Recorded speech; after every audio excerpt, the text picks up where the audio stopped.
예, 하나님 말씀 사무엘상 3장 1절 되겠습니다. 아이 사무엘이 엘리 앞에서 여호와를 섬길 때에는 여호와의 말씀이 희귀하여 이상이 흔히 보이지 않았더라. 엘리의 눈이 점점 어두워가서 잘 보지 못하는 그때에 그가 자기 처소에 누웠고 하나님의 등불은 아직 꺼지지 아니하였으며 사무엘은 하나님의 궤에 있는 여호와의 전 안에 누웠더니 여호와께서 사무엘을 부르시는지라. 우선 4절 상반절까지만 봉독해 드렸습니다. 바로 이 시대를 한마디로 표현을 하자면 여호와의 말씀이 희귀하여 이상이 흔히 보이지 않았더라. 하나님의 말씀이 희귀했다. 말씀이 귀했다는 거죠. 말씀이 제대로 선포가 안 됐다는 거죠. 우리 말라기서에 보면 제사장을 하나님께서 레위 지파에게 허락을 하셨는데 그 레위 지파가 할 일이 있습니다. 그 할 일은 여호와의 말씀을 백성들에게 선포해야 됩니다. 세상 그 무엇보다도 더 중요한 것이 하나님의 말씀 선포입니다. 그래서 이 하나님의 말씀은 아무리 세상이 정말 꺼져가더라도 무너지더라도 하늘이 두 조각이 나도 이 말씀은 선포되어져야 됩니다. 그 말씀이 없어진다면 세상에 물질이 없어서 가난한 것이 아니고요. 먹을 것이 없어서 배고픈 게 아니고요. 하나님의 말씀이 없으면 그걸 기갈이라고 그럽니다. 정말 세상이 지금 코로나 때문에 많이 어렵다고들 하지만 그래도 하나님의 말씀이 있으면 사실은 풍성한 겁니다. 풍요로운 거예요. 우리는 그래도 마음껏 하나님의 말씀을 읽을 수 있고 들을 수 있고 전할 수 있어서 사실은 얼마나 감사한지 몰라요. 여러 가지 제약은 있지만 그 육체적인 제약이야 까짓 거 우리 조금만 참으면 되는 겁니다. 무엇보다도 우리의 영혼이 하나님의 말씀을 사모하고 그 말씀과 동행하고 그 말씀과 함께 갈 수만 있다면 우리에게는 부족함이 없습니다. 우리에게는 더 이상의 제약이 없습니다. 자유합니다. 평안합니다. 기쁠 수 있습니다. 얼마든지. 그런데 바로 오늘 본문의 그 시대는 이 여호와의 말씀이 희귀했다 그럽니다. 희귀했다. 희귀해서 이상이 흔히 보이지 않았더라. 이상. 그 당시의 이상이라고 하는 것은 물론 오늘날로 말하면 무슨 꿈 같은 이야기죠. 그런데 꿈이나 환상이나 이런 것들을 다른 말로는 뭐라고 그러냐면 특별 계시라고 그럽니다. 하나님이 자기를 드러내 보여주시는 그 방식이죠. 방식. 이거는 시대마다 조금씩 다를 수 있어요. 어떤 시대는 꿈으로, 어떤 시대는 이상으로, 환상으로, 또 어떤 시대 때는 음성으로 이렇게 각각 하나님이 들려주십니다. 지금은 하나님의 말씀이 성경이라고 하는 이 특별 계시, 이 통로를 통해서 우리에게 전달되고 있습니다. 그래서 이상이 흔히 보이지 않았다는 말은 그 당시에, 그 시대에, 그때는 아직 성경이 기록되기 전이기 때문에 당연히 환상 가운데서 보여지죠. 그리고 아니면 음성이 직접 들려지기도 하죠. 그런데 그런 것이 없었다라는 말은 오늘날로 말하면 성경 말씀이 선포되지 않고 있다. 성경이 다 덮여져 있다. 이렇게 말하는 거나 똑같은 얘기예요. 어쨌든 이런 시대를 어두운 시절 또는 암흑시대 이렇게 얘기를 합니다. 왜냐하면 하나님의 말씀이 없어요. 모든 것의 기준이 되는 것은 하나님의 말씀입니다. 그래서 우리가 정경을 얘기할 때 이 성경이 아니라 하나님의 말씀, 그것을 캐논이라고 합니다. 캐논. 캐논이란 말은 원래 잣대라는 말인데 기준이란 얘기예요. 이 세상 모든 삼라만상 모든 법칙의 근거는 하나님의 말씀이어야 합니다. 이 하나님의 말씀이 바로 캐논이 돼야 돼요. 중심이 돼야 돼요. 기준이 돼야 돼요. 근데 이 말씀에서 벗어나면 이제 어둠으로 달려가기 시작하는 거예요. 좌충우돌이 일어나는 거예요. 모든 사회의 문제도 다 거기서부터 시작되는 거예요. 모든 거짓되고 부패하고 악한 일들 세상에 많이 널려 있죠. 널려 있는데 이 모든 것의 근원에는 하나님의 말씀이 없다는 거예요. 하나님의 말씀이 있으면 그럴 리가 없어요. 지금 한국 사회는 사실 이 사회를 지금 더 어지럽히는 기관들이 한편으로 말하면은 교회가 지금 그 짓을 하고 있어요. 교회 이름으로 하나님의 이름으로 이상하게 사회 운동을 하고 무슨 데모하듯이 이렇게 지금 난장판을 피우고 있어요. 지금 한국 교회는 솔직히 말하면은 한국 사회 전체에 지금 민폐를 끼치고 있는 중이에요. 엄청난 지금 폐단에 지금 기초가 되고 있어요. 한국 교회가. 이거는 정말 심각한 얘기예요. 어찌 보면 이 당시에 여호와의 말씀이 희귀해서 이상이 흔히 보이지 않았더라는 그 말이 오늘 이 시대에는 그런 모습으로 사실 보이고 있는 거예요. 믿는 자들이라는 사람들이 사회의 모든 사람들보다 더 우월하게 도덕적으로나 윤리적으로나 모든 면에서 생각부터 더 건전하고 더 깨끗하고 더 청렴하고 더 아름다운 본이 되는 모습을 보여야 되는데 오히려 모든 사람들에게 눈살을 찌푸리게 만드는 그런 모습을 지금 보이고 있어요. 도대체 지금 어디에 속아서 그런 겁니까? 뭘 보고 그러는 겁니까 지금? 만약에 그런 것에 부하내동하고 있는 사람이 있다면 회개해야 됩니다. 우리는 절대 그러면 안 됩니다. 이번에 그 미국의 대선이 있었고 미국의 대선에 그 트럼프와 바이든 그 지지자들 그 성향을 보면 이 트럼프의 지지자들은 대부분 미국 기독교도들입니다.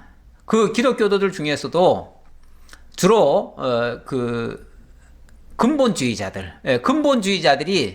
유난히도 이 트럼프를 좋아합니다. 이 근본주의자들은 시오니즘을 주창하고 이 세상을 하나님의 나라로 만들어야 되는데 그게 이스라엘 중심으로 해야 된다는 거예요. 이스라엘 중심으로 세계를 정복하고 힘으로 모든 걸 다 누르고 이렇게 해야 된다는 거예요. 거기에 트럼프가 앞장서지요. 앞장서고 거기에 반대되는 자들을 다 악으로 규정을 해버립니다. 악으로 규정하니까 결국 이 시오니즘에 반대하는 모든 자들, 그 일방적이고 전제주의적인 그런 생각을 거부하는 자들에 대해서는 악으로 규정하고 그들을 탄압도 기꺼이 하려고 합니다. 제거하려고도 하고요. 죽이려고도 하고요. 그걸 하나님의 이름으로 정당화하지요. 이러다 보니까 정말 극단으로 치닫게 되어지죠. 심지어는 이번에 대선에서 많은 차이로 투표에 졌음에도 불구하고 그걸 인정 안 하잖아요. 자기네들은 항상 선인데 자기네들의 반대되는 건 무조건 악인데 저 악이 우리 선을 지금 억지로 이기려고 하고 있다. 이런 식으로 지금 강변을 하잖아요. 왜 자기들은 항상 선입니까? 잘못된 거 가지고도 자기네들은 무조건 선이라고 그래요. 그게 트럼프식 사고예요. 그거는 굉장히 뭔가에 지금 잘못된 그리고 그 정보나 그런 것들도 대부분 보면은 잘못된 정보에 의해서 그렇게 하는 경향이 참 많아요. 상당히 위험하죠. 위험해요. 근데 저는 그건 미국 사정이고요. 사실 우리나라 기독교도들 중에서도 그런 생각을 가진 자들이 너무 많다는 것이 저는 너무 슬픕니다. 사실 안타깝고요. 이런 것들이 빨리 깨우쳐지지 않으면은 한국 사회도 앞으로 굉장히 위험한 그런 상태로 발전해 갈 수가 있어요. 이번에 통합 측, 합동 측이죠. 합동 측 그 총회장님이 뭐 그런 말씀을 하시더라고요. 지금 사회가 앵그리 사회라고, 전부 다 화난 상태라는 거죠. 모든 사람들이 다 화난 상태래요. 도대체 어디에 그렇게 화가 났나요? 뭐 때문에 화가 났나요? 이 세상이 지금 돌아가는 모습이 내 뜻대로 안 돼서 그런가요? 그러면 내 뜻이 항상 옳은가요? 내가 예수를 믿는데 뭐 세상이 전부 다 내 뜻대로 다 돼야 되나요? 그리고 내 뜻대로 안 되면 전부 다 악인가요? 이거야말로 너무 자기중심적인 생각 아니겠어요? 우리 기독교가 빨리 여기서 벗어나야 됩니다. 화낼 일이 아니에요. 어찌 보면 이 세상이 내가 생각할 때 조금 불공평해 보이고 좀 거슬리더라도 그게 하나님이 섭리해 가시는 방식이에요. 그렇다면 일단은 하나님이 하신 거에 우리가 순응을 좀 할 줄 알아야 돼요. 일단은 받아들여야 돼요. 그리고 잘잘못에 대해서는 물론 따져야겠죠. 잘못된 거 있으면은 그걸 밝혀야겠죠. 밝히는데 그걸 정당한 방법으로 해야지요. 부정한 방법으로, 부당한 방식으로 상대방이 그렇게 악하니까 나도 더 악하게 나갈 수 있다. 이렇게 하는 거는 그 목적을 위해서는 수단 방법 안 가리겠다는 거나 똑같은 얘기예요. 그런 자세는 정말 매우 위험한 그런 자세입니다. 자칫하면 일부 정치가들은 그럴 수 있어요. 정치가들은 어떤 자기네들 목적을 달성하기 위해서는요, 수단 방법 안 가립니다. 원래. 거기에 왜 일반 백성들이, 특히 우리 성도들이 왜 거기에 부와 내동을 합니까? 거기 휩쓸리면 안 되지요. 오히려 그렇게 주장하면 그게 사실인지 아닌지 객관적으로 먼저 판단할, 분석할 그런 능력을 갖춰야죠. 그리고 그게 만약에 거기에 참여를 아예 무시를 하든지 아니면은 참여를 하려면은 그게 사실인지 아닌지부터 확인부터 해야지요. 어디서 흘러 돌아다니는 유튜브 보고 우리가 함부로 거기에 휩쓸린다든지 그게 옳다고 생각한다든지 하는 것은 매우 바람직하지 않습니다. 무엇보다도 우리 하나님이 하시는 것을 생각하셔야 됩니다. 하나님은 물론 악한 자도 세상에 있어요. 악한 자도 악한 날에 쓰려고 사용하셔요. 그렇다고 해서 그 악한 자를 제거하기 위해서 우리도 악해야 된다 이러면 안 되잖아요. 우리가 똑같은 악인이 돼버리면, 만약에 그가 진짜 악인이면 그나마 쌤쌤이 되지만 만약에 그가 악인이 아닌데 내가 악하게 나가면 그 선량한 사람을 오히려 내가 악하게 만드는 꼴이 돼버려요. 그러면 나만 결국 나쁜 사람 되고 하나님 앞에 그건 벌 받을 일이 돼요. 심각하잖아요.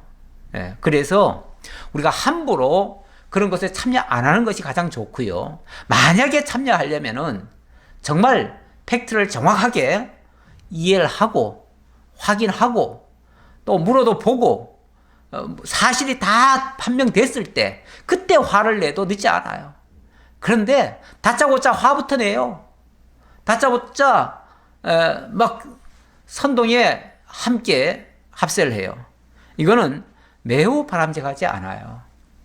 오늘 여호와의 말씀이 희귀하여 이상이 흔히 보이지 않았다는 이 말씀, 이거는 그 당시에 굉장히 암흑시대였다는 것을 말하고 있고, 오늘날도 어쩌면 그런 모습의 연장선이다, 그 얘기예요. 그런데 이렇게 되어지는 원인에는 백성들이 너무 나빠, 이 백성들 탓을 할 게 아니에요. 먼저는 지도자 탓이에요. 그래서 2절에 보니까 엘리의 눈이 점점 어두워가서 잘 보지 못하는 그때에 그가 자기 처소에 누웠고 하나님의 등불은 아직 꺼지지 아니하였으며, 하나님의 등불은 아직 꺼지지 않았는데 그는 자기 처소에 누웠다.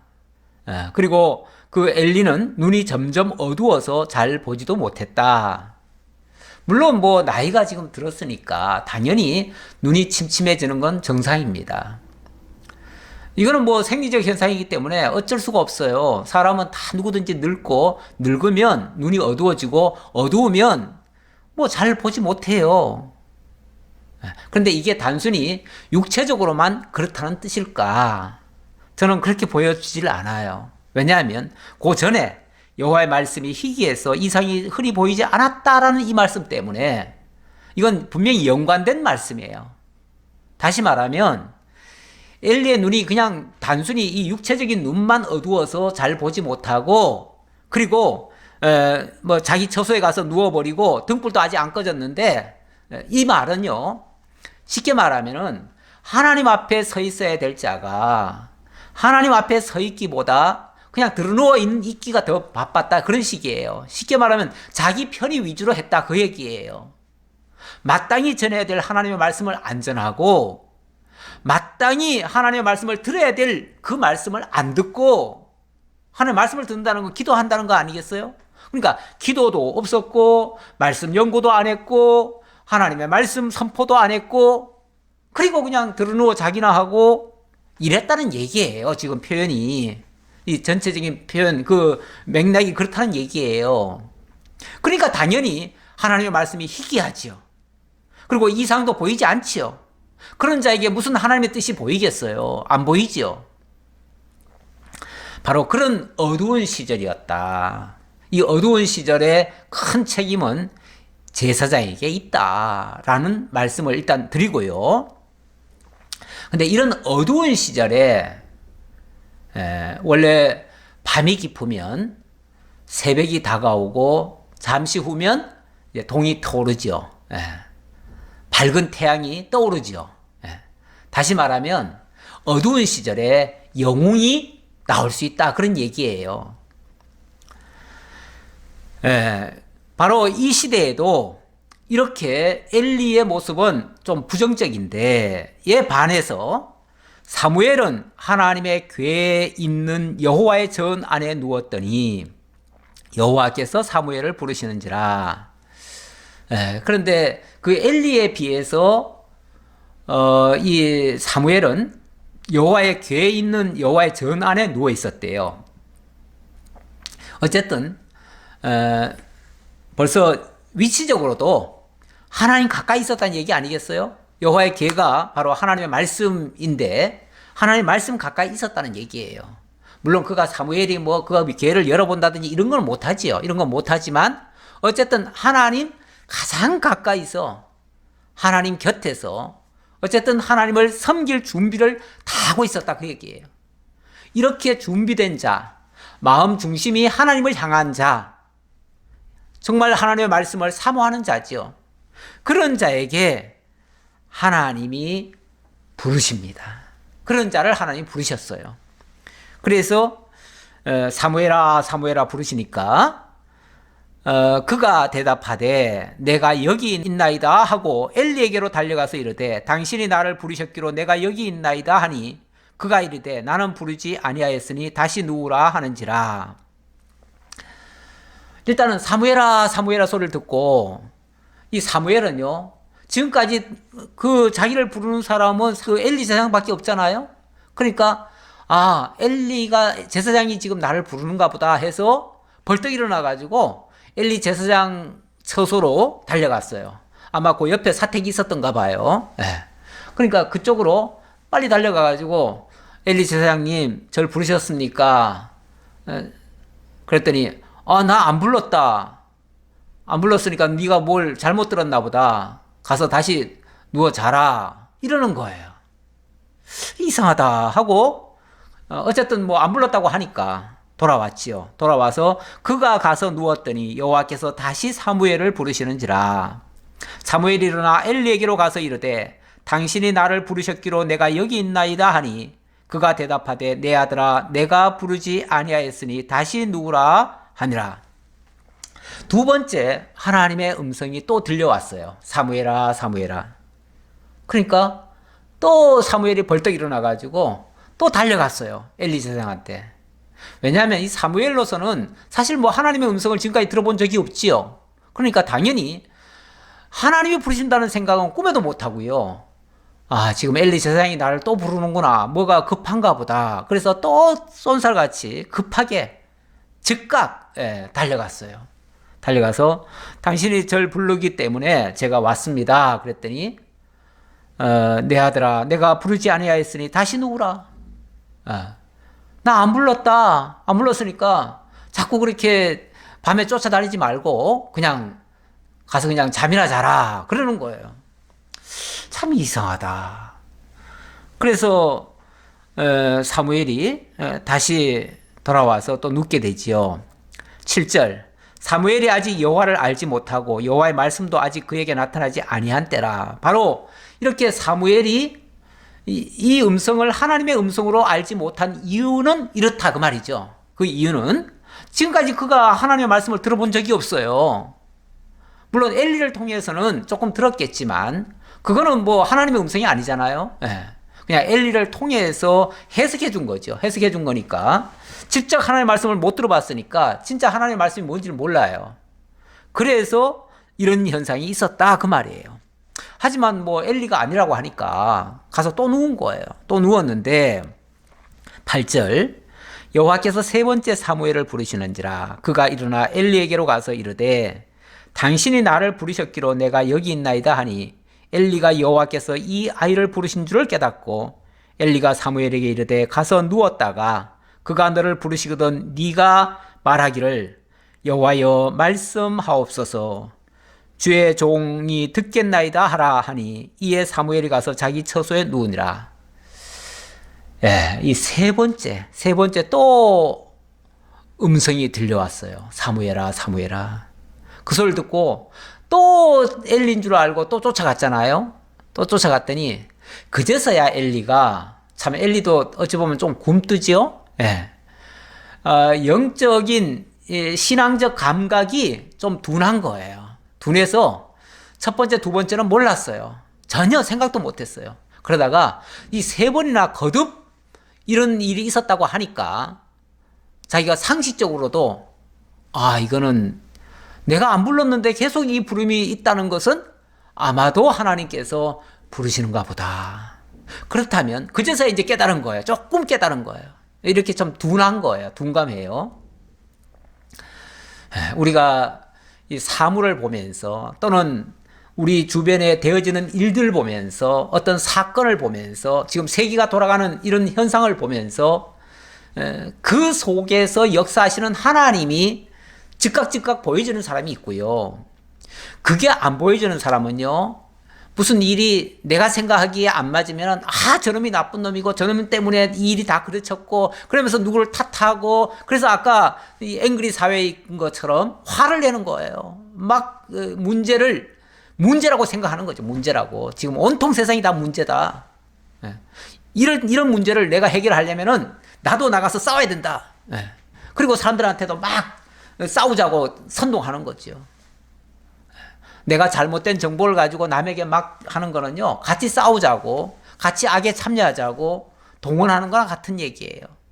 그런데 정말 우리가 하나님의 말씀에 영적으로 민감하다면, 그렇다면 이런 모든 사태, 모든 사건, 모든 역사 이런 것들에 대한 하나님의 뜻, 하나님의 인도하심, 하나님의 역사하심 이런 것들을 알게 되죠. 알게 되면 하나님이 이렇게 역사하시는구나. 하나님이 이렇게 하시겠구나. 그래서 우리에게 이런 소망을 주시는구나. 라고 하는 위로와 안동과 평안함과 기쁨이 이제 솟아나게 되는 거예요. 원래 아까 앵그리 사회 화가 났다고 하는 거는요. 뭔가 지금 나하고 지금 안 맞는 거예요. 스트레스가 쌓이는 거예요. 문제에 대해서 풀리질 않고 문제가 지금 막 너무 어려운 거예요. 그러니까 막 화가 나고 거기에 대한 저항이 일어나는 거죠. 그런데 하나님의 말씀이 들려지고요. 깨달아지고요. 믿어지고요. 그리고 하나님의 앞으로의 방향이 보여지면요. 화낼 게 아니고요. 기뻐요. 기뻐요. 하나님이 이렇게 섭리하시는구나. 정말 하나님 놀랍다. 하나님 정말 살아계시는구나. 살아계시니까 하나님이 이렇게 역사하시는구나. 하나님 감사합니다. 앞으로 우리를 이렇게 인도해 주시겠군요. 너무 감사합니다. 아무리 다른 사람들은 다 절망한다고 해도 우리는 소망을 가지는 거죠. 우리는 기쁨이 넘치는 거죠. 이게 정말 신령한 그런 의식을 가진 자 아니겠어요? 우리가 하나님 앞에서 신령과 진정으로 예배하라고 그러는데 무슨 예배당에 와가지고만 엎드려서 제사 드리듯이 형식과 의식을 갖추라는 얘기가 아니라 하나님의 말씀을 깨닫고 삶의 현장에서도 그 하나님과 동행하면서 하나님의 뜻을 따라서 살아가는 그 모습 그 자체가 다 영적 예배예요. 예배 삶이에요. 마땅히 그렇게 가야 맞는 거죠. 어쨌든 엘리도 비록 세 번째이긴 하지만 세 번째 만에 이거는 하나님의 뜻이구나라는 사실 정도는 깨달았어요. 그래서 이제 코치를 해주는 겁니다. 사무엘은 전혀 경험이 없으니까요. 첫 경험이니까 사무엘아, 아무래도 하나님께서 너를 부르시는 것 같다. 그러니까 이제 겸손히 이제 다시 그 음성이 들리거든. 겸손히 하나님, 제가 여기 있습니다. 주의 종이 여기 있습니다. 말씀하세요. 제가 무슨 말씀을 들을까요? 제가 어떻게 할까요? 라고 이렇게 대답해라. 그러면 하나님께서 네가 할 일을 알려줄 거다. 라고 일러줬어요. 그나마 이렇게 말하는 거 보면 우리 엘리 제사장 그래도 아직 죽은 사람은 아니에요. 그래도 의식은 있는 분이에요. 그래도 명색이 대제사장인데 그 정도의 감각은 있겠지요. 여호와께서 임하여서서 전과 같이 사무엘아 사무엘아 부르시는지라 사무엘이 이르되 말씀하옵소서 주의 종이 듣겠나이다 하니 여호와께서 사무엘에게 이르시되 보라 내가 이스라엘 중에 한 일을 행하리니 그것을 듣는 자마다 두 귀가 울리리라. 와, 우리 하나님 사무엘이 이제 들을 준비를 딱 갖추니까 지금부터 잘 들어라 그 말이죠. 이르시되 보라 하는 말은 이제 잘 들어라 그 말이죠. 그러면서 내가 이스라엘 중에 한 일을 행하리니 그것을 듣는 자마다 두 귀가 울리리라. 깜짝 놀랄 이야기를 내가 해주겠다 그 얘기죠. 그러니까 내가 지금 전해주는 이 이야기가 모든 사람이 다 놀랄 만한 이야기다. 사실 이거는 굉장히 심각한 앞으로의 되어질 일을 지금 하나님께서 선지자 이 사무엘에게 들려주는 거예요. 졸지에 이 사무엘은 하나님의 선지자의 역할을 하는 거예요. 선지자의 역할을 해서 정말 앞으로 되어질 일을 이 사무엘, 어린 사무엘입니다. 아직은 그 어린 사무엘에게 들려줘서 이제 앞으로 어떤 역사가 펼쳐질 것인가를 자세히 구체적으로 알려주겠다. 자, 그러면서 12절 내가 엘리의 집에 대하여 말한 것을 처음부터 끝까지 그날에 그에게 다 이루리라. 자, 지금부터 얘기하는 거 잘 듣고 그리고 이 내용은 단 한마디도 땅에 떨어져 없어지지 아니하고 그대로 처음부터 끝까지 다 이루어질 것이다. 다 이루어질 것이다. 원래 하나님의 말씀의 특징은요. 선포되는 그 순간부터 이루어질 때까지 유효한 겁니다. 하나님의 말씀은 환경이 좀 바뀌었다고 지난번에 하신 말씀이 취소되거나 없어지거나 무효되거나 이러지 않습니다. 하나님의 말씀은 반드시 이루어지는 특성을 가지고 있어요. 자, 그러면서 내가 그의 집을 영원토록 심판하겠다고 그에게 말한 것은 그가 아는 죄악 때문이니 이는 그가 자기의 아들들이 저주를 자청하되 금하지 아니하였음이니라. 자, 일단 하나님께서 엘리 집을 향해서 심판을 하시겠답니다. 심판이라는 건 사실 무섭습니다. 우리가 하나님의 얼굴을 구한다 이런 표현하죠. 그 얼굴을 구할 때 하나님을 결국은 이제 마주 대해야 한다는 얘기 아니겠어요? 그런데 하나님을 마주 대할 때 선한 얼굴로 맞이할 것이냐, 무서운 정말 심판주의 모습에서 만날 것이냐, 이건 굉장히 달라요. 예. 우리가 당연히 하나님을 만나야 됩니다. 만나야 되는데 정말 인자하신 아버지의 모습으로 우리를 정말 착하고 충성된 종아 하고서 부르시는 그 모습으로 우리를 반겨주신다면 우리는 너무너무 행복한 자들이죠.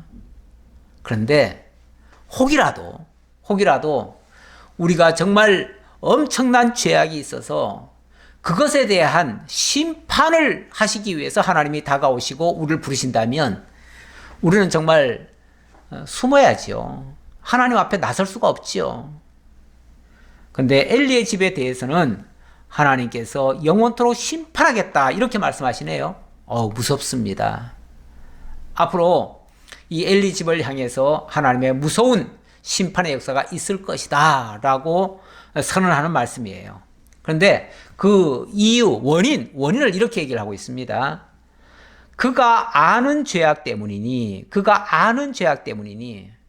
엘리가 모르는 죄가 아니라는 거예요. 엘리가 모르는 죄가 아니고 엘리도 다 아는 죄다. 무슨 죄죠?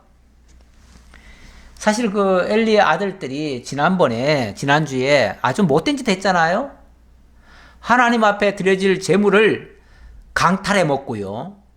뿐만 아니라 여호와의 회막에서 여인들을 동침하는 그런 못된 짓까지 서슴지 않았어요. 이거는 하나님을 전혀 의식하지 않은 죄입니다. 가끔 그런 생각 들 때가 있어요. 정말 하나님의 종이라는 자들이 가끔씩 보면은 성도들을 얼마나 무자비하게 대하고 심지어는 중상모략하고 내치고 죽이려 덤빌고 심지어는 법정 투쟁까지도 하고 정말 세상에서도 안 하는 못된 짓들을 다 하는 경우가 있어요. 심지어는 성도들까지 농락하고 이런 경우까지도 가끔씩 뉴스에 나와요. 그런 걸 보면서 진짜 저분이 하나님을 믿는 사람인가? 하나님을 믿는 사람이라면 과연 저런 짓을 할 수 있을까? 지금까지 허울 좋은 목사라는 칭호를 가지고 놀라운 일을 많이 했을지 몰라도 그거는 하나님을 위한 게 아니라 자기 명예와 성공을 위해서 속된 표현으로 장사하듯이 한 거 아닌가? 사업하듯이 한 거 아닌가? 그래서 사업적으로는 성공했을지 모르지만 하나님 앞에서는 과연 그것이 옳은가라는 그런 생각이 들 때가 종종 있습니다. 예. 지금 엘리 가문도 어찌 보면 그런 죄에서 자유롭지를 못합니다. 그의 아들들이 한마디로 제사장 역할을 하면서 세상 사람도 하지 못할 짓을 하나님 앞에서 그런 짓을 망령되이 행했어요. 전에 아론의 두 아들,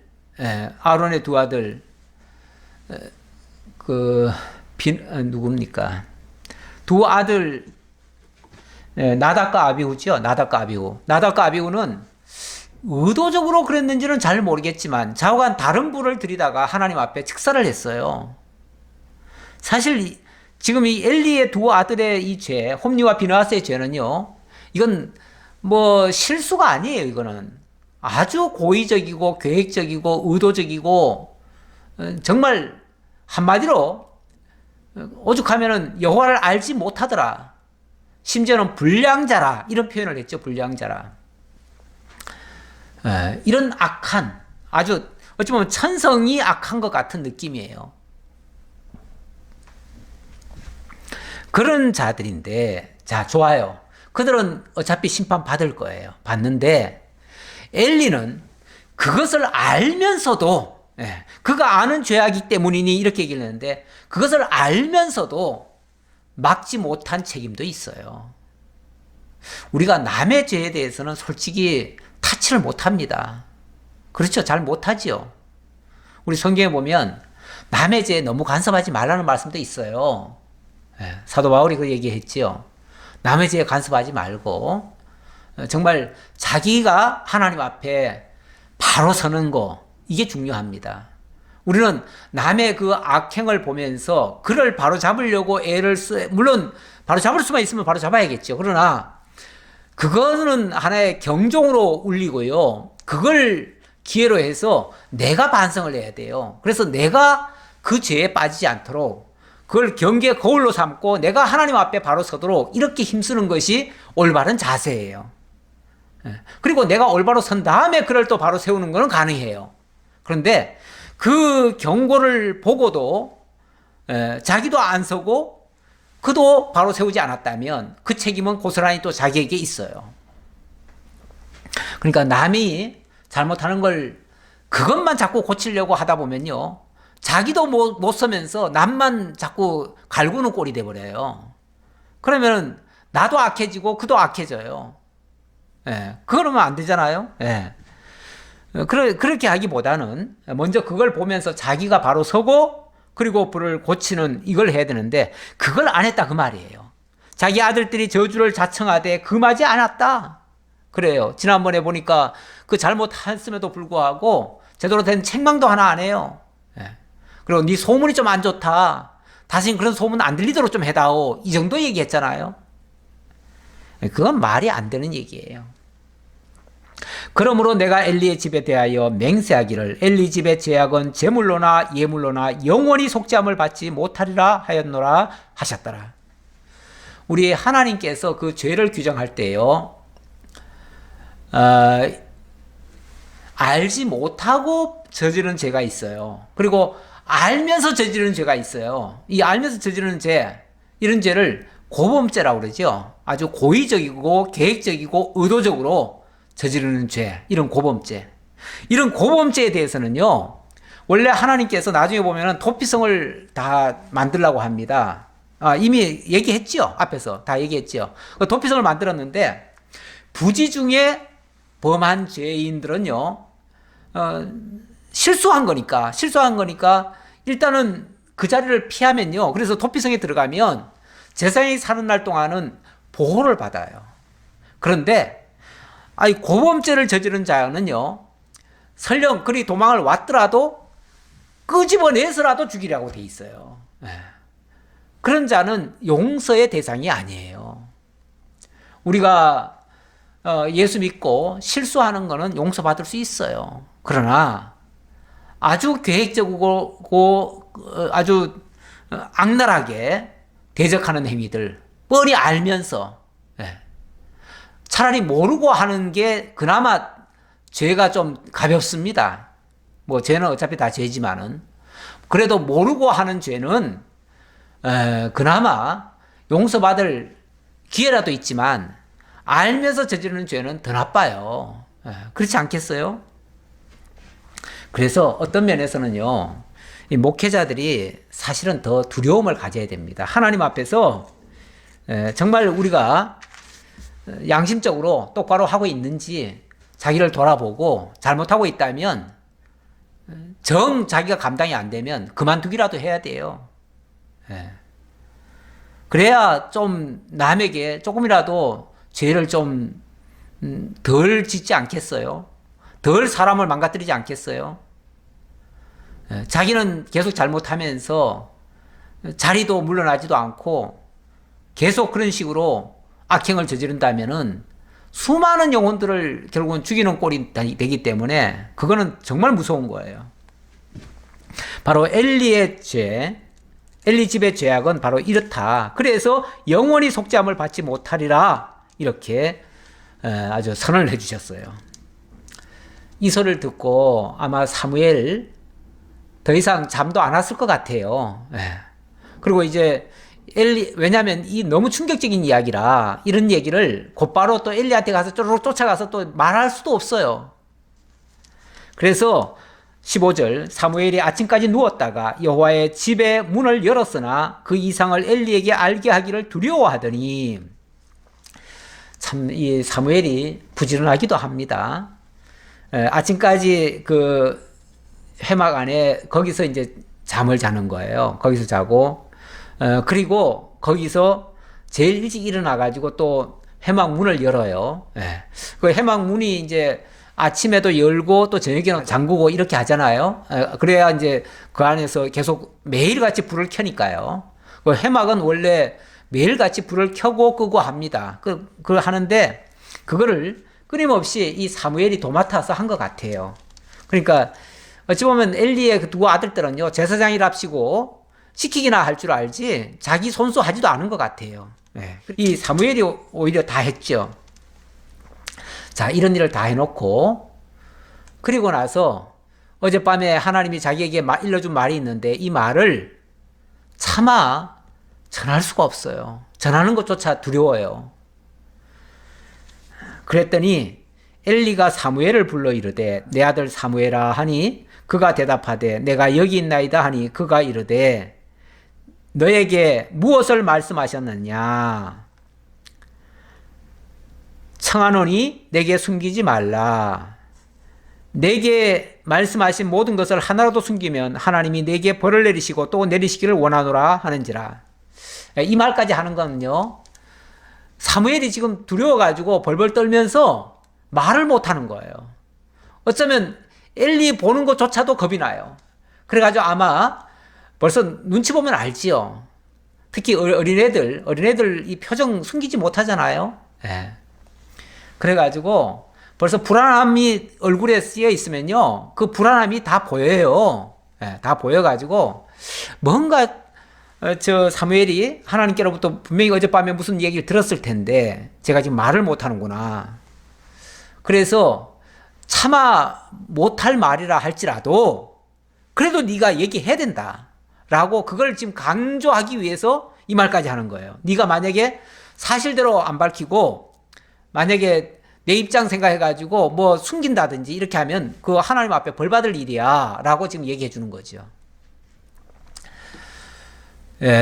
원래 하나님의 종들이 하나님의 말씀을 선포할 때 때때로 참 말하기 힘든 부분이 있어요. 어떤 부분은요,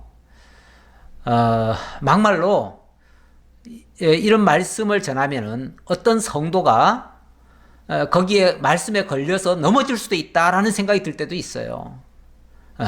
오늘 이 말씀을 전하면 어떤 분은 또 상처가 될 수도 있겠다라는 생각이 들 수도 있어요.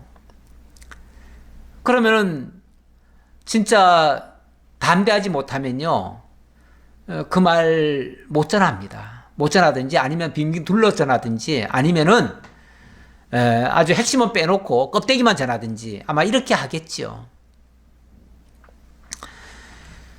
그리고 또 일반 교회들은 특히 주로 제목 설교를 하잖아요. 제목 설교를 하다 보니까 이 제목 설교라고 하는 거는 결국은 선택해서 선택과 집중으로 말씀을 전하거든요. 그러다 보니까 속된 표현으로 좋은 말씀만 전하는 거예요. 거슬릴 만한 말은 다 빼는 거예요.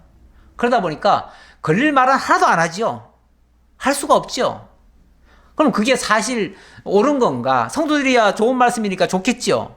그래서 그런 소리를 들어서 그런 소리 들으려고 아마 요즘은 뭐 인터넷으로 많이 나오니까 그런 것 일부러 찾아다니는 사람도 있을 거예요. 그런 말씀이 좋아서.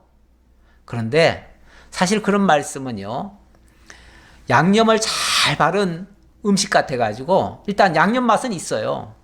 그런데 그게 몸에 좋을 리는 만무해요. 옳지 않아요. 근데 우리는 이 하나님의 말씀을 어쨌든 뭐 창세기부터 계시록까지 빼놓지 않고 전하다 보니까 제가 이거는 성도들한테 걸릴 거다라고 생각하고 안 전한다든지 빼놓는다든지 이럴 수가 없어요. 막말로 오늘 이 말씀 전하고 나면 어느 분이 상처될 수도 있어요. 그게 약간은 예감이 돼도 나는 전할 수밖에 없어요. 왜? 그 말씀이니까요. 그 말씀 있는 그대로니까. 그리고 그가 회개하기를 바라야지요. 고쳐야지요. 잘못된 점이 있으면은 그대로 자기 걸로 받아가지고 자기에게 주신 말씀으로 받아가지고 자기가 깨달아야지요. 전에 어느 목사님이 말씀을 전하니까 성도가 예배 딱 끝나고 나서 목사님 오늘 저 들으라고 하신 말씀이죠? 라고 하더래요. 그래서 그 목사님이 그랬대요. 아, 그렇죠. 여러분들 들으라고 했지. 그럼 제가 뭐 하나님 들으라고 했겠어요? 저 밖에 사람 들으라고 했겠어요? 다 여러분들 들으라고 했지요. 그렇죠. 하나님이 내게 말씀 주셔서 이 교회에 온 성도들한테 들으라고 이 말씀 주시는 거예요. 당연히 들으셔야죠. 그게 내게 걸리면 그거는 따질 게 아니라, 내게 따질 게 아니라, 왜 그렇게 전하냐고 따질 게 아니라 그 말씀 앞에 회개해야지요. 만약에 걸린다면 회개하고 돌이키고 바로 잡고, 그래서 하나님 앞에 바로 서야지요. 이렇게 말했다는데 저는 상당히 잘 얘기했다고 봐요. 물론 일부러 겨냥하면 안 돼요. 일부러 표적하듯이 화살 쏘듯이 누구를 딱 지목해가지고 그렇게 해서 말씀 선포하면 그거는 벌써 이미 빗나간 거예요. 그렇게 많이 전했다면 그 악한 의도가 있는 거예요. 그렇게 전하면 안 되죠.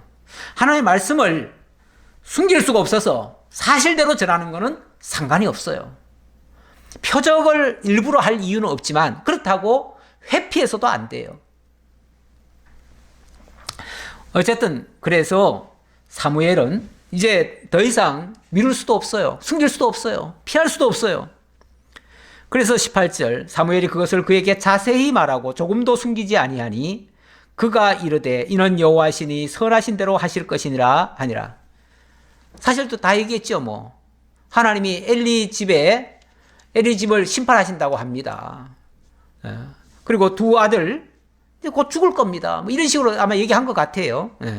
왜냐하면 숨기지 않았다고 하니까 다 얘기한 거죠. 뭐.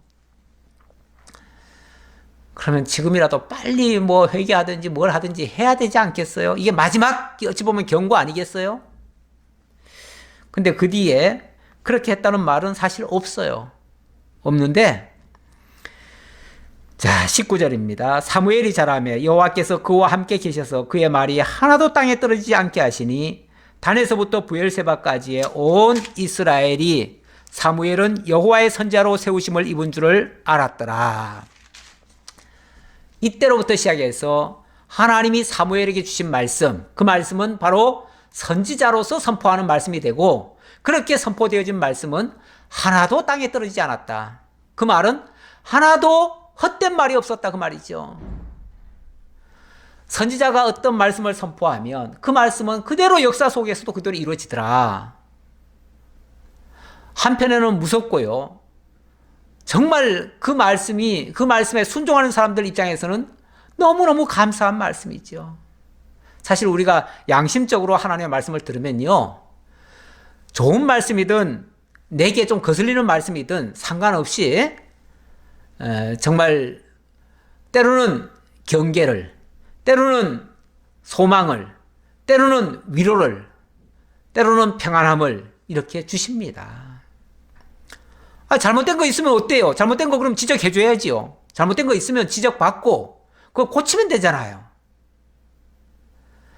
지적질 한다고 화낼 일이 아니라 하나님이 지적해 주시니까 고쳐서 하나님 앞에 칭찬받으면 될 거 아니에요. 우리는 말씀 앞에서 항상 자기를 돌아보고요. 자기를 고쳐 나가는 거예요. 그게 양심적이고 진짜 성도의 자세입니다. 이렇게 해서 사무엘은 온 이스라엘 백성들에게 하나님의 선지자로 세우심을 입은 줄을 알았다. 이렇게 얘기를 합니다. 제가 그랬지요. 이 사무엘이 이 암울한 시대에 어두운 시절에 마지막 어찌 보면 이 구약 시대 때 마지막 사사라고도 칭하기도 하고요. 근데 또 사사로 딱 집어서 얘기할 수 없는 게 일종의 제사장 가문이기도 하고요. 그래서 제사장처럼 제사장의 그 사역을 대신 조금 하기도 하고요. 또 한편으로는 이렇게 선지자 사역까지도 해요. 그래서 또 마지막 선지자다, 마지막 사사다, 이걸 이제 다 통칭하면 이 세 가지 역할을 다 하니까 이제 사사라고도 칭하기도 해요. 사사로 일단은 뭐 그렇게 역사가 기록을 했으니까 그렇다고 치고 또는 선지자라고 해도 괜찮아요. 뭐 똑같아요. 어차피 역할은 함께 있는 역할이니까요. 근데 이 역할이 뭐에 필요하냐면 이제 하나님이 약속한 왕 다윗을 보내는데 거기에 길잡이로서 그 길을 평탄케 하는 작업을 해요. 이게 꼭 뭐와 같다고 그랬죠? 훗날 마지막 정말 하나님의 약속된 만왕의 왕 예수 그리스도 오시기 전에 마지막 선지자 세례 요한이 와서 그의 길을 닦아주는 역할을 하지요. 바로 그것의 예표적인 모습이기도 하다. 그래서 역사적으로는 다윗 왕이 오기 전에 그 길을 인도하는 자다. 이렇게 말씀드릴 수 있겠습니다. 이렇게 역사하시려고 세상을 어둡게 하신 거예요. 세상이 어두워져야 하나님의 사람의 활동이 빛나고요. 그때 하나님의 영광이 더욱 크게 드러나게 돼요. 그때 약속된 약속의 다윗이 오게 되어지면 하나님의 언약이 성취된 것이 증명이 되는 거예요. 이런 목적을 위해서 하나님이 이렇게 역사를 섭리해 가신다라고 이해하시면 되겠습니다. 자, 마지막 21절. 여호와께서 실로에서 다시 나타나시되 여호와께서 실로에서 여호와의 말씀으로 사무엘에게 자기를 나타내시니라. 자, 우리 3장 1절 들어가면서 무슨 말씀이 있었죠? 예. 그때는 여호와의 말씀이 희귀하여 이상이 흔히 보이지 않았더라 이렇게 얘기했죠. 이렇게 시작했어요. 하나님의 말씀이 희귀해서 이상도 제대로 보이지 않는 그런 시대에 사무엘이 등장을 해서 그때부터는 사무엘 이후부터는 여호와의 말씀으로 사무엘에게 자기를 나타내셨다. 그때는 하나님의 말씀이 희귀한 게 아니라 사무엘에 늘 그 말씀이 함께하는 거죠. 뿐만 아니라 그 사무엘로 하여금 온 백성들에게 하나님의 말씀을 선포하게 만들어요. 그러니까 말씀이 희귀한 게 아니라 말씀이 흔한 거죠. 말씀이 풍성한 거죠. 하나님의 말씀으로 이스라엘 민족을 하나님께로 이끌어 드리는 그런 역할을 했습니다. 이게 이제 선지자의 역할이에요. 선지자, 제사장, 왕의 역할이 다 같아요. 다 하나님께로 백성들을 이끌기 위해서 맡은 사역들이에요. 그 자세한 내용은 조금씩 다르지만 목적은 한 목적이에요. 모든 하나님의 종들은 다 하나님께로 이끌기 위한 그러한 사명을 가진 자들이에요. 오늘 우리도 이 어두운 시절, 어두움만 자꾸 탓하지 말고요. 세상의 악한 것들만 자꾸 탓하지 말고요. 그 어두움의 시대가 영웅을 만들어낸다고도 했잖아요. 세상에서도 그 악한 시대에 원래 그 성인 군자가 드러나고요. 암울한 시대에 영웅이 등장하는 거예요. 마찬가지로 우리 하나님께서도 이 시대에 이 자충우돌하는 이런 악한 시대에 정말 하나님의 놀라운 역사가 있을 것으로 저는 기대에 마지 않습니다. 기도하겠습니다. 아버지 하나님 감사합니다. 하나님의 역사는 참으로 놀랍습니다. 하나님은 참으로 전능자이십니다. 어두운 데서 밝은 빛을 드러내시고 없는 데서 있게 하시고 말씀이 희귀한 데서 오히려 말씀의 풍성함을 역사해 주십니다. 세상 사람들은 다 어둡고 암울하다고 생각하지만 하나님께서는 사무엘을 들어서 새로운 시대에 새로운 일꾼으로 세우십니다. 오늘 이 어두운 시대에도 하나님께서 이 작고 보잘것없는 우리 교회를 들어서 하나님의 귀한 일꾼으로 종으로 하나님이 기뻐하시는 교회로 세워주실 줄 믿습니다. 그 믿음에 저희들 함께 부합할 수 있는 그러한 신앙들 다 갖출 수 있도록 역사해 주옵소서. 감사드렸고 예수님 이름으로 기도하옵나이다. 아멘.